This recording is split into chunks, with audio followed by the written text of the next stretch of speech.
Hey guys. Oh. Influencer apology video 101. I'm alone in my room. I'm all by myself and I set up my own camera. Sorry, I'm really out of breath for a number of reasons. Like, one, I have a house that has 5,000 flights of stairs. And that's not a flex. I feel like we got a really good deal on our house when we bought it. And a lot of people think the same because it's literally like, it looks like this like resort. It's like a mansion, has so much property. But one, it's like a little bit, it's quite a ways out of LA. So we're not right in the midst of it, which honestly, bonus for me. But two, there's so many stairs. Like it's basically on a hill, like in the mountains. And so like, even to get up to our properties, you have to drive up a driveway, then you have to go upstairs. Like if there's no like flat ground, there's no like first floor. And so I'm always out of breath. And then like we have probably like 6 layers on top of that. So to get all the way up here in one of our guest rooms, it's a hike. And I also just had a big belly full of benihana. We had it for lunch and it was chef's kiss. We were celebrating because I did 2 music videos. So we're kind of celebrating my Sad Boy Phase 2 clothing launch, which is coming like in a couple weeks.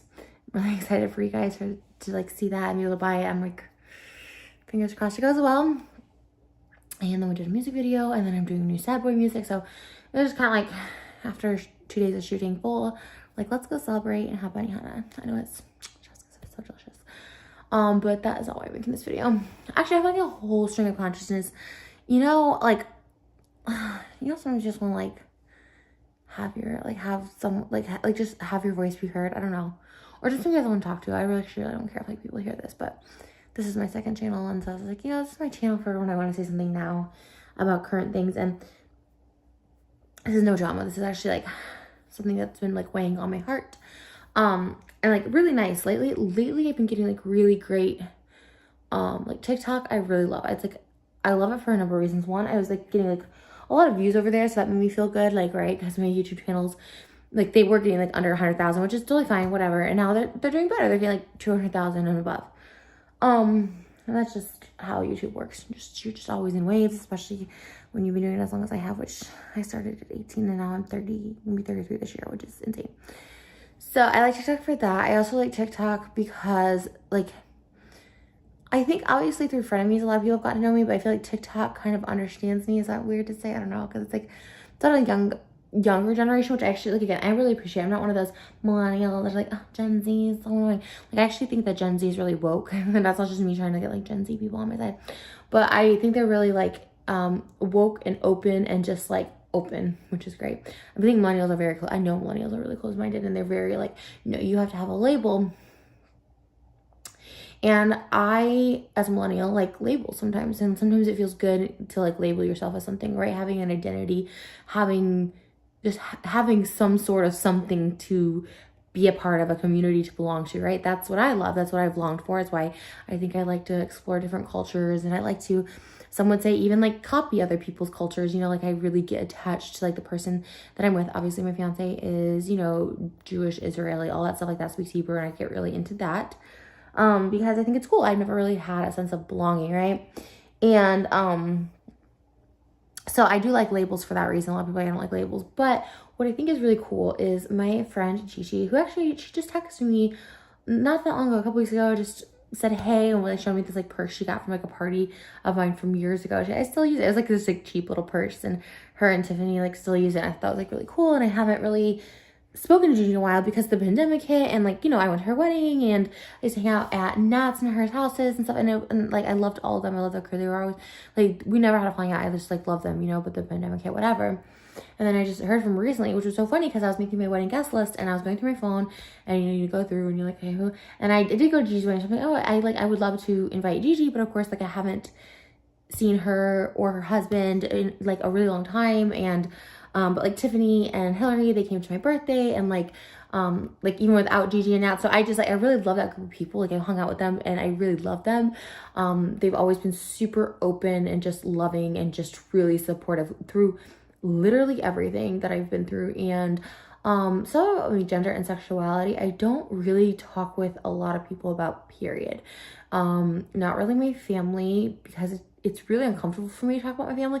And at the same time, I don't feel like I should have to talk about it with my family. And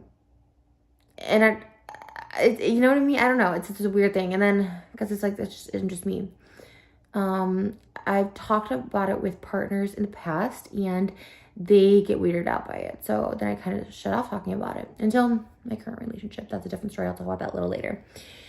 And then obviously I have a ton of friends that fall into LGBTQ+, which is, Gigi just recently came out as pansexual, which I thought was great. So like pansexual, bi, trans, like, and even my bi friends, like just anybody, I feel like, and they don't judge me. I wouldn't say that they don't judge me, because I've never really opened up to be judged, I guess. But like, you know, obviously sharing my talk throughs on the internet with what Gigi made such a great statement in her video. And she said she doesn't regret any of her coming out videos, because that was her, like, she continuously like reflects on herself and evolves. And she's like, each of those phases were like important in her life. Not phases, that's like such the wrong word for this sort of thing, but each of those stages were so important in her journey, where she is now self-reflectory and all that stuff like that. And she made such this wonderful thing where she said she met Nads and fell in love with like the person. She didn't fall in love with Nads because as a girl or as, you know, her wife. It's like she was a person, you know. And I thought that was really cool. And in my head, I was like, I guess I didn't really know, right? I didn't really know what pansexual meant. And I was like, that's kind of, I guess I always just considered myself bi, right? I like guys, I like girls. But now with what I consider myself non-binary, there's this whole new world. And like, I'm not dating right now. I'm like, obviously I'm engaged, so I'm not in the dating world. So that's not like a thing. It's just more how I identify and being accepted as I identify. And I think Gigi like has gotten acceptance every step of the way, because I think outwardly she looks more like poster child for each of those, right?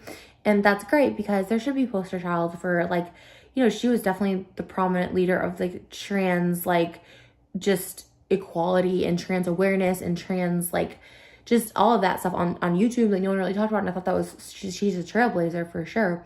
And now when someone comes out as trans, I wouldn't say it's not a big deal, but it's just kind of like, oh, that's cool. That's just like something about them. It's not like, whoa, what, you know? And I think that was the reaction when like Gigi first came out.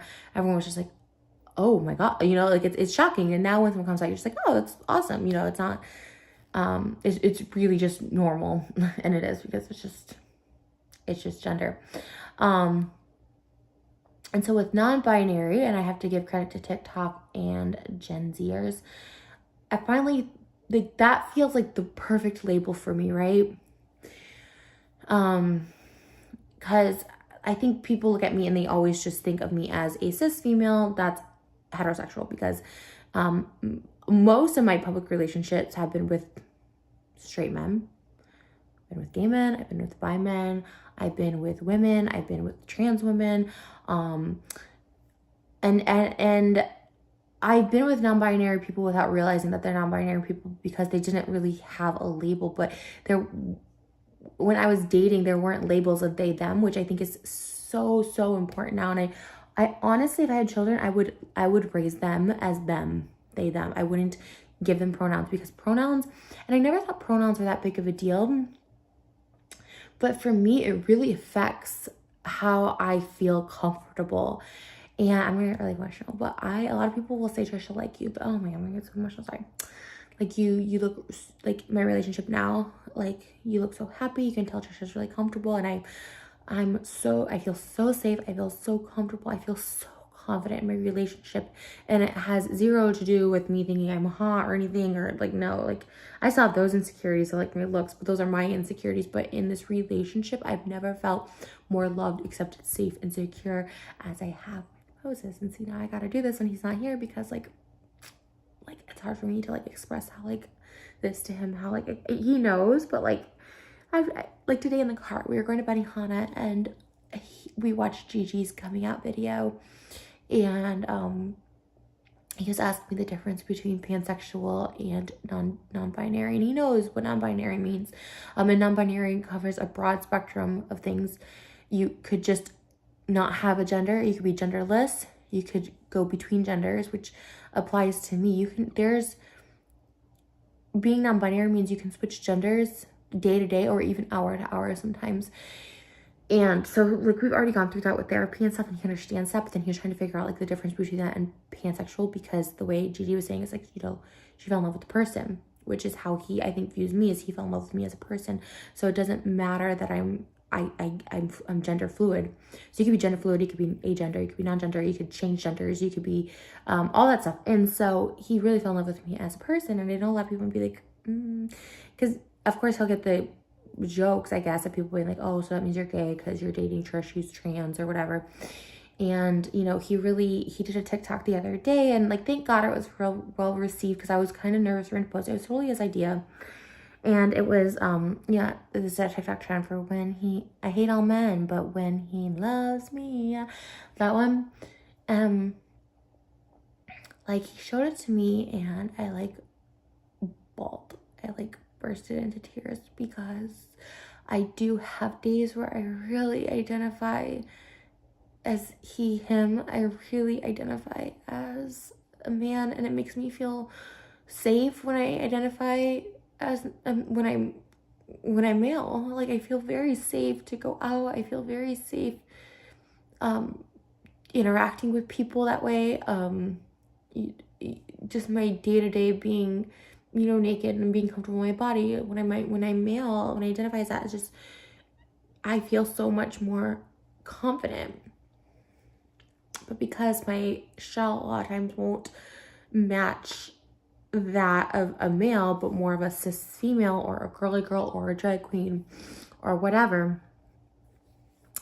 like, people don't really understand it, because the drag, as I call it, or the cosplay or whatever you want to call it of my girl side, is really just me playing dress up, and I love it. I think anyone can tell when I put makeup on or get glam or whatever that stuff, I'm like a different person. It's like it's a character. And it's hard for me to fully let go of she, her, because that's what I grew up with. And, like, that little girl, like, still deserves a chance in life. I don't want to shut that little girl out because I had trauma as a girl, and I don't feel safe in a girl body, if that makes sense. So I talked through it with my therapist. I'm like, I still really want to be this little girl. And I think that's where more the childlike of me dressing up, or me, you know, that kind of stuff comes from. And then ultimately in life, and with Moses, with my family, I really, and it's hard, right, for your family to change pronouns. And to me, I didn't understand the gravity of pronouns, right? Like, I didn't really fully understand it until, like, Moses would, like, go by the pronouns based on what I was feeling that day, that week, that hour. And when he would say, like, they, and, like, oh, they would like this, in regards to me at, like, a restaurant or something when ordering, I was like, wow, like, it feels so like someone sees me, someone understands me, and someone, like, really, like, they just see me, they just understand it, right? And I'm like, this is what I've been struggling with for so long, is for people to just accept that I'm all genders and no genders at once, like, you know, at different times, whatever. And like, the more I was, like, researching non-binary and all that stuff, I was just like, oh, this is the label, this is who I am.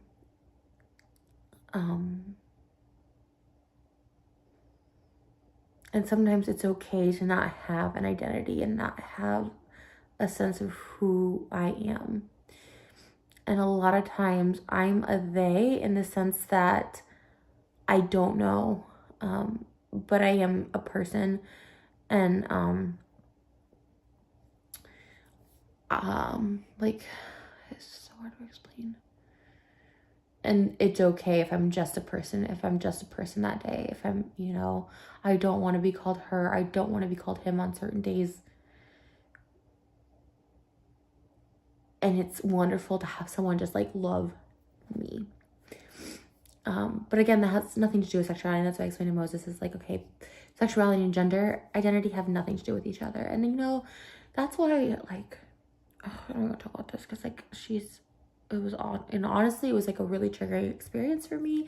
And obviously this person wanted this reaction because she went on to say like, I know how to make bitches mad or whatever. And like, that really broke my heart because when I call out people, right, or bad behavior that's currently going on, if I know the person, if I don't know the person, whatever, if there's like really problematic behavior, I call it out because like when people call out my problematic behavior, it like made me reflect and I've changed, right?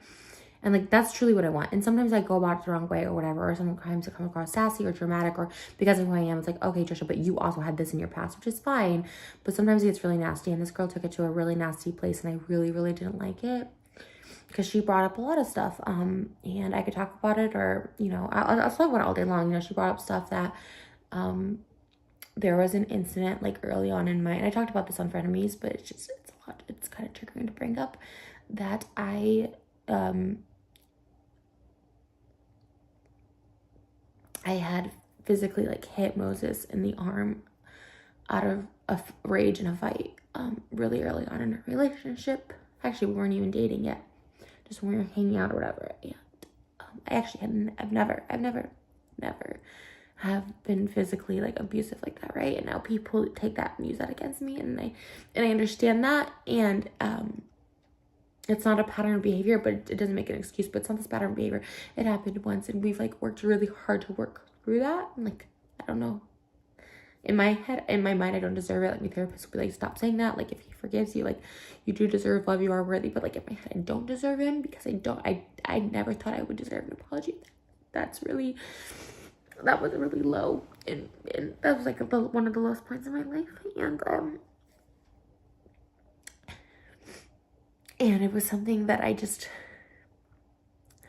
think it was scariest because it was something that like I don't remember, and like I couldn't control. Like, I just don't remember that person, and that's what scares me. And as I get older, like, voices in my head and stuff really scared me. I had a therapist a couple months ago diagnose me with paranoid schizophrenia, which is really scary.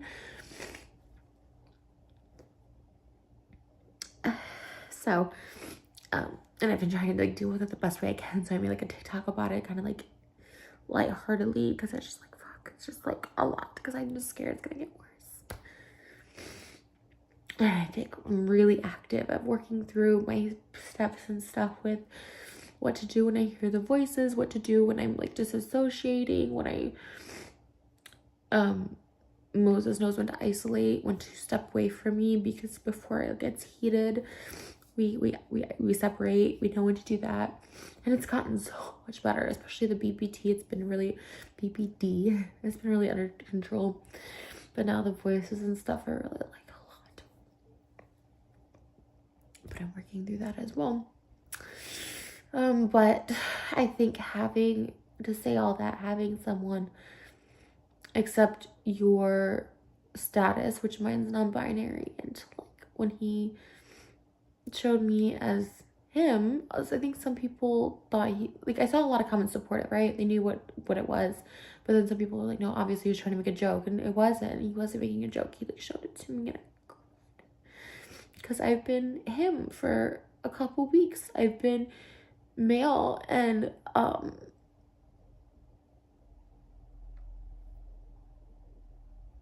the male in me has been really strong and like really wonderful. So when Nikita tweeted that, like, she tried to accuse me of being transphobic on Trans Awareness Day from a tweet I did days earlier, but tried to spit that I'm transphobic when I said something about her Snapchat show, because I've had issues with Nikita, and I don't know her, but just how she's been publicly during this pandemic not wearing masks, the people she hangs out with, and that is a huge problem. A lot of people will be like, oh, you can't judge people by who they hang out with, but yes, you can. And I didn't even see that until like I left. Really awful people being friends and trying to support them. I get trying to support your friends, but if these people are sexting minors, if they're, you know, if they're admitted to doing these acts with minors, children, how do you feel comfortable platforming them and supporting them and giving them, and like that's crazy, because it's like social media is a lot of minors. It's like half minors, whether you like it or not. And yes, there's platforms for 18 plus, and if you know, there's, you know, if you say 18 plus and not safe for work and all that stuff like that, like, yes, you can give disclaimers, but if you're primarily on like TikTok and these places and this is what you're promoting and standing by, like there's some real issue. And so my issue wasn't, and I got petty too or whatever, but my issue, like to the trigger was that she goes, haven't you already done enough to hurt the trans community? And I was like,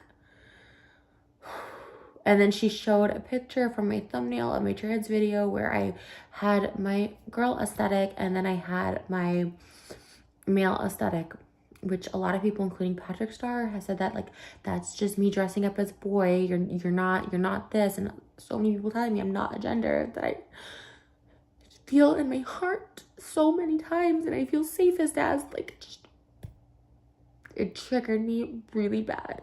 And yes, it did get a bitch mad. And I was like, wow, this person's goal is, like, she's proud to get a bitch mad. Like, that's crazy. Like, we were going back and forth, and, like, yeah, I was trying to be petty, but, like, my initial thing to her was not to get her mad.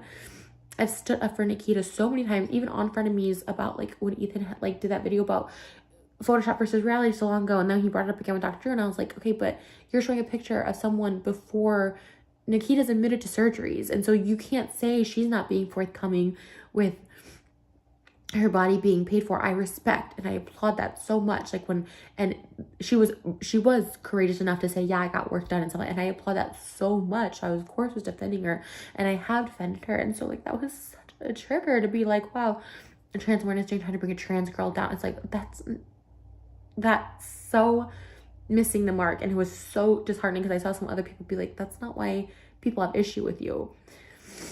And it just really hurt, because I mean, I tweeted stuff back to her about stuff I've talked about on Trans Awareness Day before, because they happen throughout the year, and I work really hard, not only donating money, but, like, trying to find placement for trans people that reach out to me via email, because I do feel indebted in a good way, because I messed up so much with that video, and that video was, I will still say it to this day, like, it never was meant to be offensive or a troll. Sorry, my thing said spam. How do we get rid of that? Okay.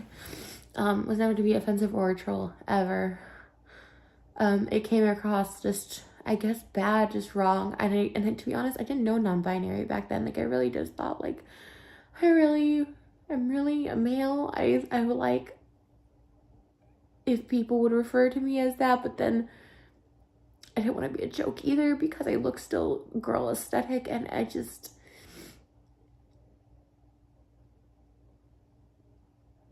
it's so nice to just be like a they, them. And I changed just now, I just changed my TikTok bio pronouns to he, him. It's she, her, he, him, they, them. And because it really does change day to day with me. And it feels so good. And it just felt so good to see my fiance, who I love so much, like, and knowing that I've been in this male body and mind for the past, like, few months strongly, and, like, that's when I've been the happiest. Like, him saying that was so wonderful, and then people supporting, and then it just feels really good. And then I saw Gigi's video, and she's just always inspired me in so many ways, and I loved again today. She's just like, I'm coming out again, and, like, she just doesn't care, and I think it's great, and it just really resonated with me. Just keep exploring yourself and checking in with yourself, and put a label to yourself or don't, whatever you feel comfortable with. And okay, sorry, my body's so full. And I just felt compelled to share my story, my thoughts. Maybe it could help people else that were confused, or maybe it help other people understand me better. Maybe it'll help other people understand themselves. Because the more people I follow that were non-binary on TikTok, I realized, like, yeah, this is me. And it feels really good.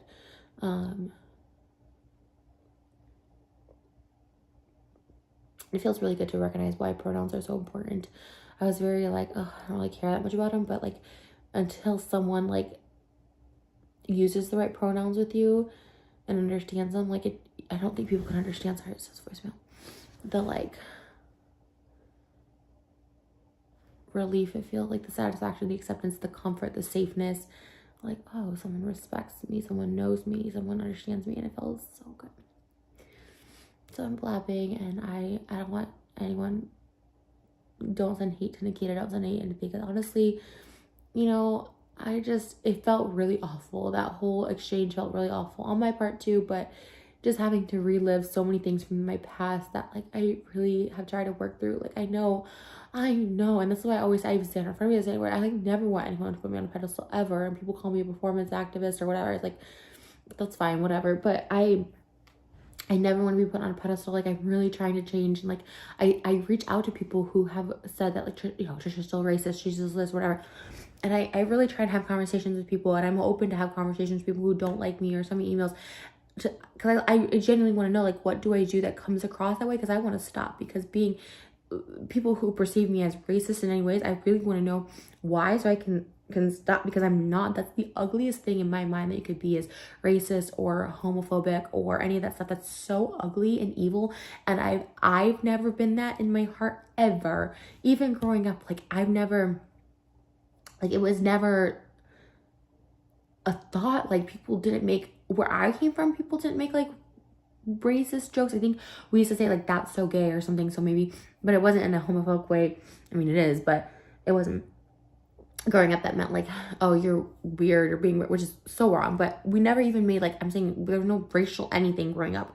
There was no jokes about races growing. I don't know if it's because like I grew up in a mostly Caucasian town, so like we just didn't see minorities, so no one made fun of minorities. I don't know, it just like, it never was in it. And seeing people be ugly towards people for their race and stuff is like awful. So like, I'll reach out to people and be like, why do you perceive me this way? And there's always a variety of answers, and I'm willing to listen to anybody, because I need to change if there's anything that comes across that way or anything.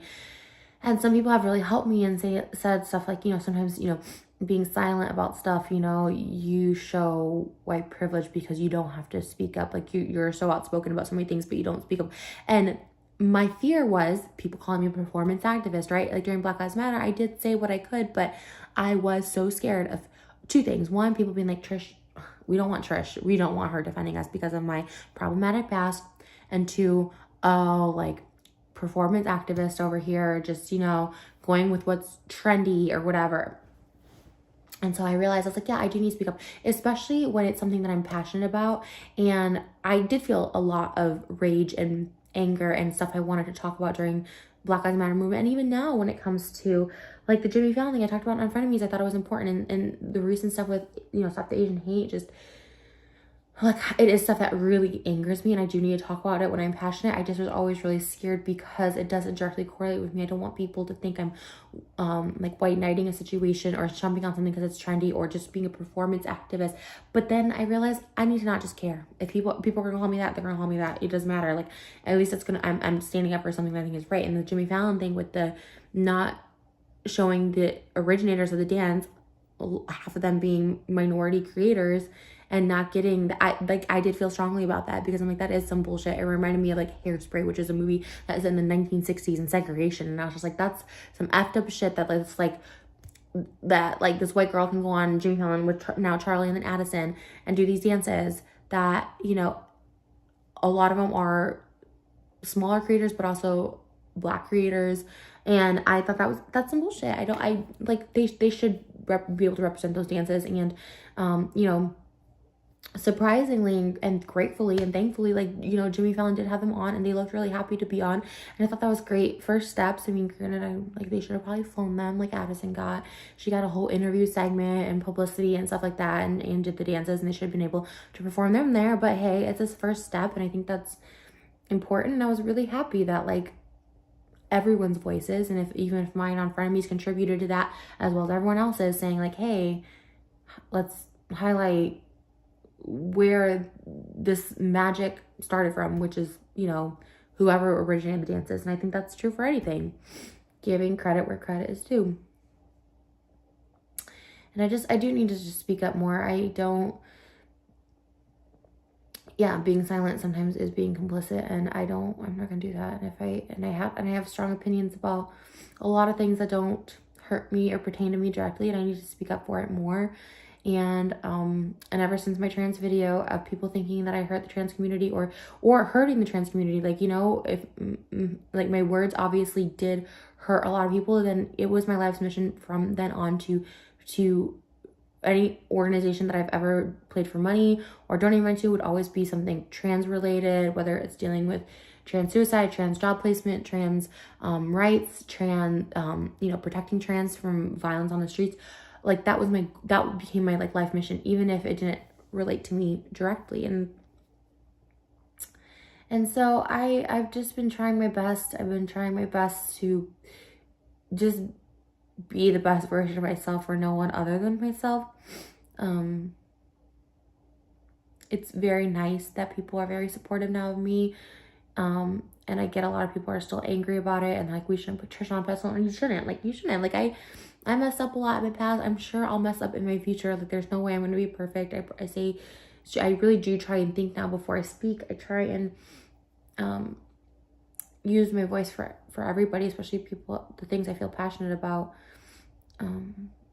My clothing line, I had this amazing letter from the designer that I'm collabing with, and it was such a beautiful letter about what our clothing is about and what we design for, and that's all genders, no gender, all sexualities. Just very, my big thing when we had our conversation was like, I just want this to be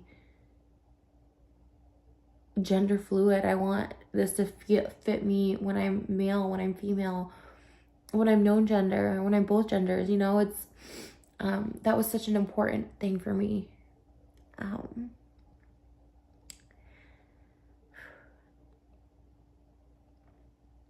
I'm just trying my best. I'm just trying my best to better myself and better the people that I influence and that I talk to and the communities I can help. If I can help anybody, I also just want to entertain, and I just want to do good. I want to start traveling and like go to actual places where I can help people with Feed the Children. I've been donating them for 6 years now. I would love to go and actually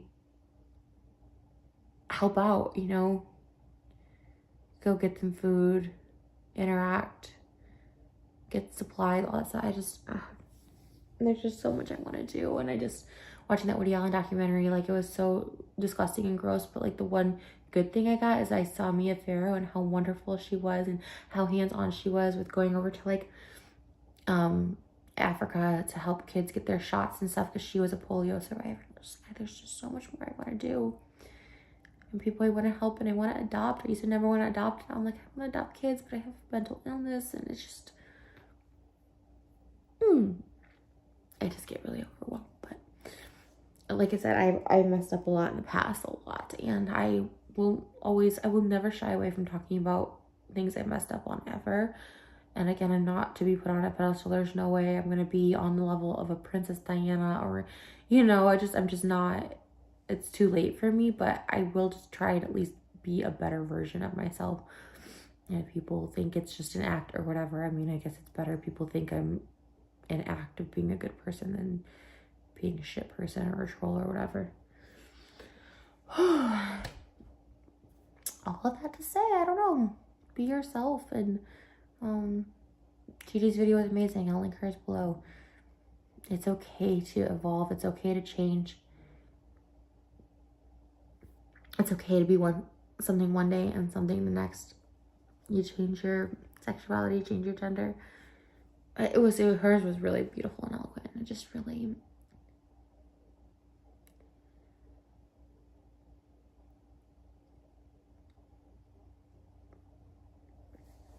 it's really a beautiful thing.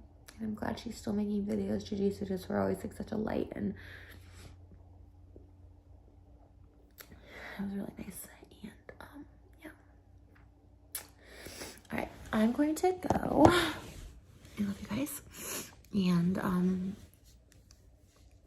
I have more I want to say about other topics, but it's 35 minutes almost, and I should just, you know, chill and rest my belly. Today was supposed to be a chill day, and here I am just laughing. But I love you guys so much. And thank you for watching. If you're someone who has seen me through some not so wonderful moments, thank you for giving me second, third, and fourth, and fifth chances. That includes Moses, that includes Ethan and Ela, that includes my family who I've put through the ringer, like people who have given me like multiple chances, including you guys. If you're like, okay, Trish, give me another chance, like I'm very thankful.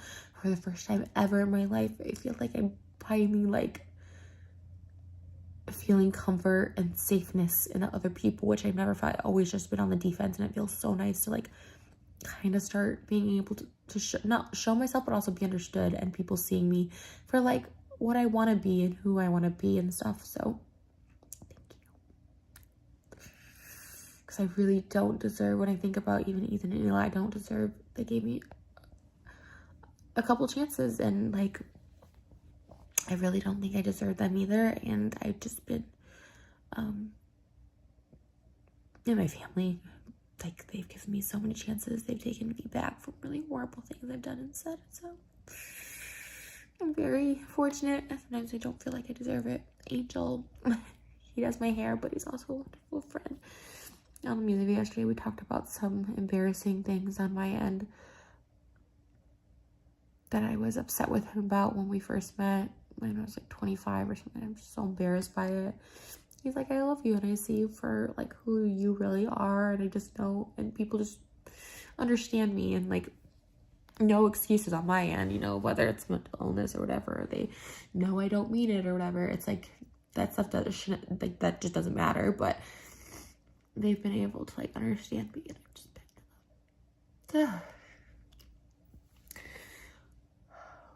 I just like get really emotional about it, because I like in my heart I still feel like I deserve to be alone. I go to therapy and they're like, no, don't say that, and that's not me trying to get pity, but like in my heart I still feel like I don't deserve the things I have, the people I have, because I just like, God, I really deserve to be alone and miserable, because I feel like anyways, I work on that as well to stop saying that, but like I'm just telling you guys, just between you and me, that's still what I think subconsciously sometimes. I'm gonna go. This is our guest room for the moment. My mom was staying here, and she recently moved out to her own place near us, but sorry, like literally like so close, like 10 minutes to us. I got my mom a house, and I felt really like excited and proud, because my mom has given me literally everything for years of her life. She's given me every single penny she's had to help make my dreams come true, and she totally did. She supported me from, I mean, obviously since a kid, but even as an adult, she would help me out, sell stuff, sign for stuff, let me use her credit. She's an angel. And now we live close. But yeah, she was staying here for like a month, and I'm really sad that she's not here anymore. I love just coming in here in the middle of the day, and my mom would be like laying on the bed. Okay. I love you guys. I hope you're having a really good Friday. I look such a mess. Oh my God. Okay. I hope you're having a great Friday, and I will see you guys soon. Okay, bye.